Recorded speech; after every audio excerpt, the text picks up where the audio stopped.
Já estamos de volta com o Gazeta Entrevista para receber o nosso primeiro convidado de hoje. Daqui a pouco eu falo de política com o deputado Werlis Rocha, do PSDB. O deputado, que é um dos mais ferrenhos defensores do impeachment da presidente Dilma, vem aqui nos falar de como está a situação, se há alguma novidade em relação a esse assunto. O deputado desembarcou agora aqui em Rio Branco. E ele também nos fala de uma reunião que aconteceu de manhã com as oposições aqui para avaliar as repercussões do cenário político nacional aqui no Acre. E a gente vai discutir tudo isso já já.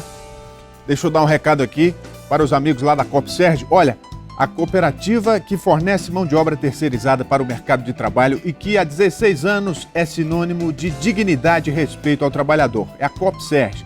Além de oferecer trabalho e remuneração aos cooperados, a cooperativa mantém diversas ações sociais nas áreas de educação, saúde e lazer. E os cooperados da Copserge são verdadeiros exemplos de pessoas que mudaram de vida através do cooperativismo. Veja. Juntos somos mais fortes. Eu morava de alugado e conheci a Copserge, minha irmã me indicou e hoje estou lá trabalhando e agradeço muito a Deus que por lá que eu consegui a minha casa. Bati em várias portas, ninguém queria me dar a oportunidade, a Copserge me deu a oportunidade. E hoje eu consegui reconstituir minha vida e minha família através da Copserge. Significa muito para mim, que moro na zona rural. Ela entrou no momento certo, foi quando eu entrei de 18 anos e consegui um emprego na Copserge. Ela abriu as portas para mim e hoje eu estou empregada. Em certo momento da minha vida, conheci a droga e a bebida. Fiquei totalmente desacreditado pela sociedade, pela minha família, quando a Copserge me deu a oportunidade. Cooperativa Copserge, lugar de gente feliz. Olha, essa é a Copserge que está há 16 anos atuando no Acre, onde o cooperado vale ouro. E agora eu convido o deputado federal Werlis Rocha. Por favor, deputado, pode vir. Boa noite. Boa noite. Tudo bem, deputado? Por favor. Então, deputado, o assunto principal hoje na mídia, em todo o país, é o impeachment da presidente Dilma e o resultado da votação lá na Câmara que aconteceu domingo. O senhor já retornou. O que há de novo em relação a esse assunto? Porque a mídia tem discutido isso praticamente o dia todo. Rogério, primeiro, boa noite, né? Boa noite. Queria agradecer o convite e dizer que nós acompanhamos esse processo desde o início, né? Parte do que aconteceu nesse processo todo, ele se deve a uma ação nossa. Aquela denúncia que colocou o Lula na Lava Jato, que combinou com a condução coercitiva, com as escutas telefônicas do ex-presidente Lula, que mostraram, na verdade, a verdadeira face do Lula. Né, um sujeito que, além de boca suja, é um sujeito que estava tentando, e a gente viu isso claramente nas gravações, manipular o judiciário, o Ministério Público, né, para tentar abafar o caso investigado pela Operação Lava Jato. E esse impeachment ele tem alguns ingredientes. Né? Primeiro, as denúncias que foram feitas agora, as últimas, né, que dão conta do recebimento de propina, né, por parte do PT, para a campanha da presidente Dilma Rousseff. Isso aí está mais do que claro nas delações do Delcídio, do Marcelo Odebrecht e de vários outros delatores que apontaram que os tesoureiros do PT que hoje estão presos, né, o Delúbio e o Vacari, eles iam para dentro da Petrobras negociar propina de 1 a 3% para financiar a campanha da Dilma. Mas o impeachment ele se embasou basicamente em dois argumentos. Primeiro, os decretos não numerados, que a presidente ela expediu, mudando a meta do seu governo, que o seu governo tinha para o balanço do ano. Né? E o outro foi a utilização de recursos dos bancos públicos, o que é vedado pela lei, né, para pagar compromisso do governo. Compromisso do Plano Safra, vários outros compromissos. Né? A primeira denúncia, a presidente ela se safou mandando um PLN, o PLN número 5, para a Câmara Federal no final do ano passado. Você lembra disso? Sim. Isso é inadmissível. A lei não pode ser quebrada e a presidente estava tentando. Pois é. Um dos argumentos do governo é de que outros governos também fizeram isso. Não, isso não é verdade. O próprio Tribunal de Contas, quando condenou a presidente Dilma, por unanimidade, ele fez uma referência aos outros governos. O que nós tínhamos, na verdade, nos outros governos era o que ele chamou de fluxo de caixa. Era 700 mil, era uma quantia para o país insignificante, para o país. Né? Na presidente Dilma nós tivemos 1% do PIB, 1% do orçamento anual, né? Algo em torno de 70 bilhões. Isso é um volume muito grande. Né? Isso afronta de cara a lei de responsabilidade fiscal. Deputado, ao longo desse processo, o PSDB foi criticado, obviamente, pelo PT, por ser um dos que estavam por trás da crise. Isso na opinião dos petistas. No entanto, de algumas semanas para cá, depois que a população foi às ruas, que outras forças políticas se envolveram no processo, o PSDB ficou como um coadjuvante, né? Tanto que o próprio senador Aécio Neves saiu de cena. Quer dizer, como é que o senhor avalia agora a posição do partido que já não chama mais todas as atenções para si? Rogério, o ator principal desse impeachment foi a população brasileira. Nós tivemos aí uma manifestação com mais de 6 milhões de pessoas nas ruas. As pessoas que nós temos hoje no Brasil, 10 milhões de desempregados. A lei de responsabilidade fiscal ela foi feita para ser cumprida. Não vale só, não pode ter uma lei que a presidente ela não vá cumprir, ela não tenha a obrigação de cumprir, como todo mundo tem. Então, o ator principal desse processo de impeachment foi as pessoas que estão vendo a inflação voltar, estão vendo o desemprego campear pelas nossas ruas, que estão tendo dificuldade, as empresas que estão falindo, que estão fechando, abrindo concordata. Então, esses foram talvez os principais, certamente os principais atores. As pessoas não aguentam mais. E outra coisa, no cenário nacional, um governo que tenta transferir para o contribuinte. Veja, a Dilma quer recriar a CPMF. Para pagar o quê? Pagar as contas dos mais de 20 mil cargos comissionados que nós temos, dos companheiros do PT que estão lá sem trabalhar. O senhor citou aí as delações que envolvem petistas, mas o senador Aécio Neves, que é presidente do seu partido, também é citado na Operação Lava Jato, e isso pode ter feito com que ele saísse de cena, porque ele não tem dado as caras até o momento. Veja, como é que o senhor avalia isso? Vamos lá. O senador Aécio Neves foi citado 4 vezes nas delações. 3 vezes foi investigado pela Polícia Federal e foi arquivado. E a última é a denúncia da tal lista de Furnas. Os petistas querem fazer com que a população acredite que o Aécio, o principal adversário do PT a nível nacional, ele nomeou 1/3 da diretoria de Furnas e recebia propina de lá. Ora, como é que o PT ia deixar alguém da oposição nomear 1/3 da diretoria de uma empresa, de uma estatal que é ligada ao governo federal? Essa denúncia já foi feita antes e já tinha sido arquivada. O que o Aécio Neves disse foi o seguinte: eu acho que da forma mais transparente possível. Eu não vou culpar a Globo, como o PT está culpando. O PT que tem mais de 100 pessoas presas. Eu não vou culpar a imprensa, como o PT está culpando, a Globo, a todos os canais de televisão. Toda a imprensa brasileira, que o PT chama de golpista. Não vai culpar o Ministério Público, o Sérgio Moro, que foi muito acusado pelos petistas. O Aécio disse: eu só quero uma coisa, que se investigue. Mas está correto.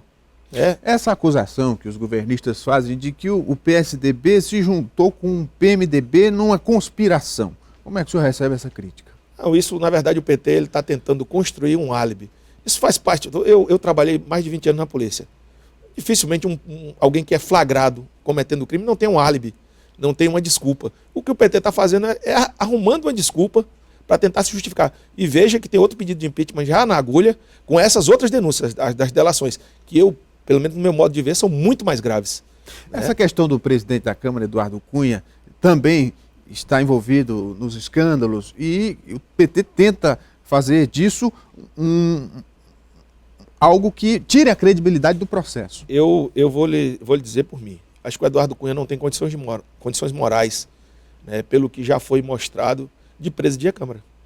Eu acredito que agora, nesse segundo momento, após o impeachment, a admissibilidade do impeachment passar na Câmara, acho que o segundo momento é a Câmara votar a cassação do Eduardo Cunha. Eu não tenho dúvida que a cassação dele passa na Câmara. Agora, uma coisa é o julgamento do Eduardo Cunha no Conselho de Ética. Outra coisa é o julgamento da Dilma. Não é porque o Eduardo Cunha comprovadamente recebeu recurso de propina que nós vamos passar a mão na cabeça da Dilma. De jeito nenhum. Acho que tanto a Dilma, quanto o Eduardo Cunha, quanto o Lula, quanto qualquer pessoa que cometeu o crime tem que pagar. Nós não podemos assim, porque o Eduardo Cunha cometeu diversos crimes, e aí a imprensa tem mostrado aí as diversas provas contra ele. Não é por isso que a Dilma também vai ter direito. Hoje o PT quer fazer com que as pessoas acreditem que todos são iguais. Não são. Deputado, o senhor tem tido alguns embates marcantes lá na Câmara Federal, inclusive nessas últimas sessões, naquela sessão que durou mais de 40 horas, vários deputados se pronunciaram, o senhor foi um deles, e aí tentaram fazer com que o senhor não fosse ouvido no plenário. Como é que foi aquela confusão ali? Porque a gente vê pela TV Câmara e não consegue captar todos os lances, né? O PT, ele usa alguns argumentos que, na verdade, não correspondem com a verdade. Primeiro que é o golpe, não tem golpe. Tem a aplicação da lei, está lá no artigo 85, inciso 6 da Constituição. Ela infringiu um dispositivo constitucional, né, que ela burlou, ela feriu a lei de responsabilidade fiscal.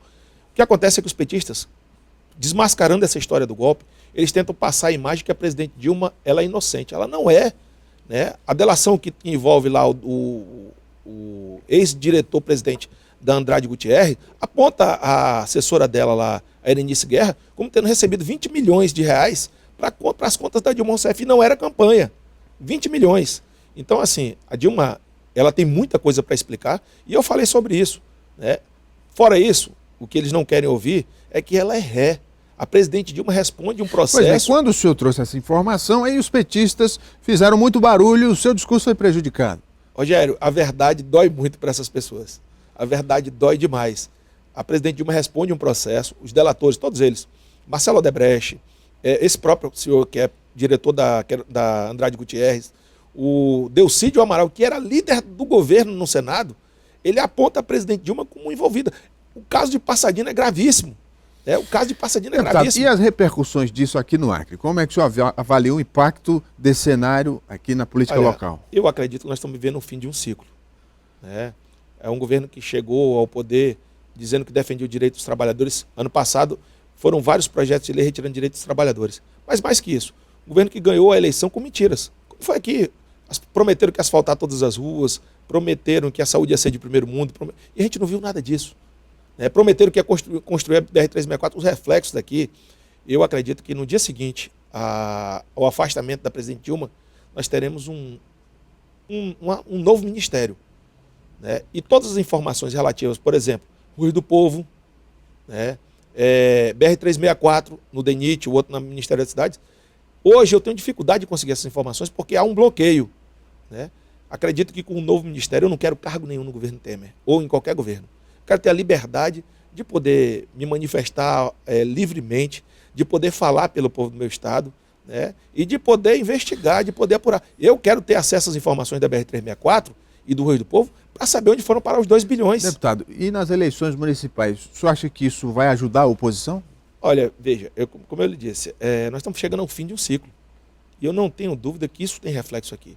Mas tem reflexo em que sentido?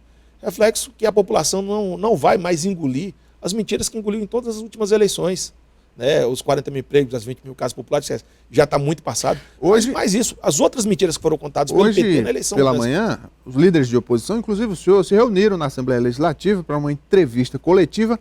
Não disseram nenhuma novidade, mas mostraram unidade, pelo menos nesse discurso anti-PT. Como é que está essa especulação da possibilidade de uma candidatura única? Olha, eu sou um defensor da unidade na oposição. Acredito que o PSDB, e aí o nosso pré-candidato, Francineldo Costa, ele nunca se furtou a conversar com ninguém, né? Mas acho que tem que haver um entendimento e que os partidos têm que cada um ceder um pouco para que essa unidade aconteça. Mas o fato é que, se não for possível essa unidade no primeiro turno, se não for possível a unidade numa candidatura única, nós temos que ter uma unidade no discurso, uma unidade no programa, né? Que tem que ser diferente do que está aí. Não dá para ter uma cidade como Rio Branco em que os postos de saúde não têm remédios. Não dá para ter uma cidade como Rio Branco em que uma rua, por exemplo, eu denunciei lá a Estrada da Floresta, que foi construída por 8 milhões de reais e em menos de um mês a própria prefeitura estava recuperando.